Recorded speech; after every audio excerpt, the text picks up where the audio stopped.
নতুন শিক্ষার্থীদের বরণ করতে এবার এক ভিন্ন পন্থা বেছে নিয়েছে ঢাকা ইউনিভার্সিটি দাওয়াহ অ্যাসোসিয়েশন নামক সংগঠন। ঢাকা বিশ্ববিদ্যালয়ের ২০২৩-২৪ সেশনের আন্ডার গ্র্যাজুয়েট প্রোগ্রামে ভর্তি হওয়া নতুন ১৫০০ শিক্ষার্থীকে বরণ করা হয়েছে পবিত্র কোরআন ও হজরত মুহাম্মদ সাল্লাল্লাহু আলাইহি ওয়াসাল্লামের জীবনী গ্রন্থ সিরাত দিয়ে।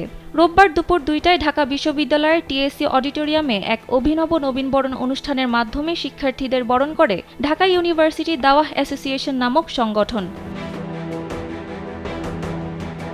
অনুষ্ঠানে ঢাকা বিশ্ববিদ্যালয়ের দাওয়াহ অ্যাসোসিয়েশনের পরিচালক হামিদুর রশিদ জামিলের সভাপতিত্বে উপস্থিত ছিলেন আল কুরআন একাডেমি লন্ডনের চেয়ারম্যান হাফেজ ডক্টর মনির উদ্দিন আহমদ, ঢাকা বিশ্ববিদ্যালয়ের আরবি বিভাগের চেয়ারম্যান ডক্টর জুবায়ের মোহাম্মদ এহসানুল হক সহ আরও অনেকেই।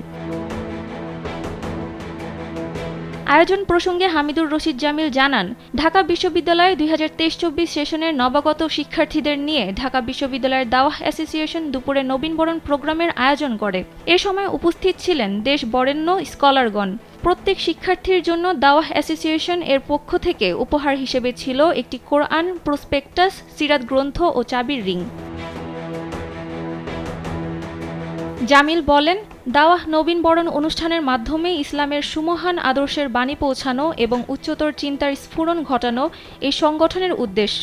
এই নবীনবরণ শুধুই একটি আনুষ্ঠানিক অনুষ্ঠান নয়, এটি এক স্নেহময় আলিঙ্গন, ছিল একটি উষ্ণ অভ্যর্থনা যা জীবন চলার পথে একটি নতুন অধ্যায় যুক্ত করবে।